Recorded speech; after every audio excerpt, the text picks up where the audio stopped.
Well, my first sort of direct contact with Yonge Street as a music hub was while I was a student at Ryerson. And you only had to step out the door from the downtown campus there, and you were right in the middle of the Nickelodeon and Le Coq d'Or. And there was also all the record stores. There was Sam the Record Man, there was A&A's, there was Music World. I mean, this was the music hub. The days of the Colonial Tavern, which was right on Yonge Street, right beside Massey Hall. The Generator, Le Coq d'Or, it's evolved. Yonge Street just keeps on evolving. But there's some pillars, there's some constants that remain. Yonge Street has definitely evolved throughout the years, from like the 80s to like now. I did a lot of shows at the concert hall back in the days. That was like the catalyst, the launching pad for a lot of artists. I think it's important for just the life of the city. It's always live. Seeing young people get down, break dancers getting down at the corner, like you can actually go there and, hey, let's hang out at Yonge and Dundas Square. It's where people can kind of get together, talk, chill, and listen to some great music. In the 40s and then all the way through the 50s, jazz was the sort of the go-to sound. That was the music you would hear in most bars. Oscar Peterson plays a big part in the Yonge Street music history.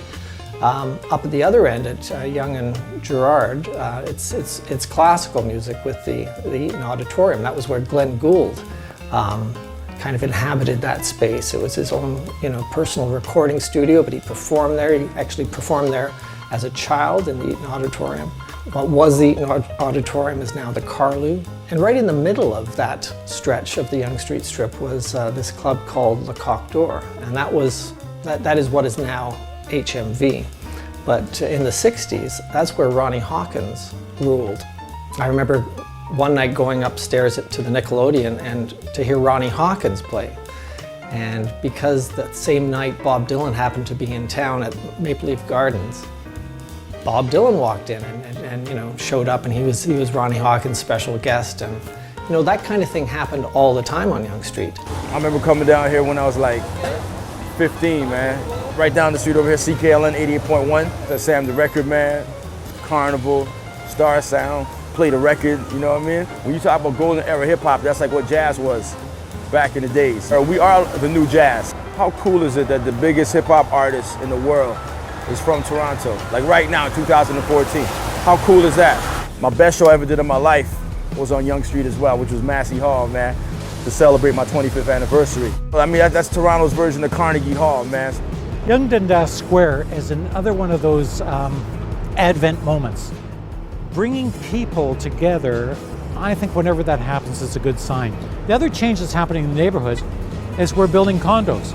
And those condos, one of which is the Massey Tower just behind this hall, that'll have 700 units in it.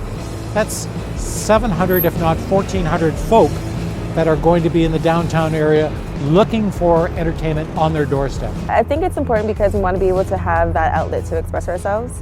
We make things accessible and easy for youth to come out and relate with their peers, connecting to their passion. Like Yonge Dundas Square, we never had that coming up. If you want to get seen and heard, it's about doing the live shows, and now it's more important than ever, man. I want to see more shows, especially right over here, because you're bringing the whole city together. There's a number of artists that hit the Yonge and Dundas Square stage for free.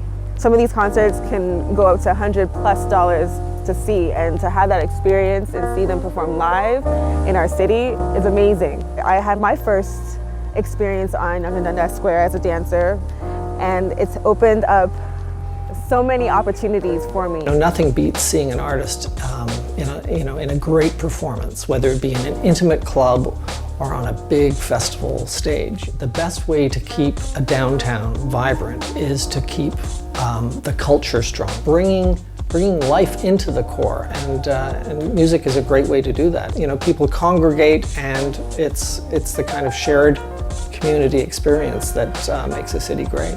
Look for what made the city great in the past and to build on that, rather than to try and reinvent the wheel. What I would like to see is something done by the city to encourage live music back to Yonge Street. I think Toronto is easily one of the world's greatest music cities, and we ourselves are only just starting to recognize that. you.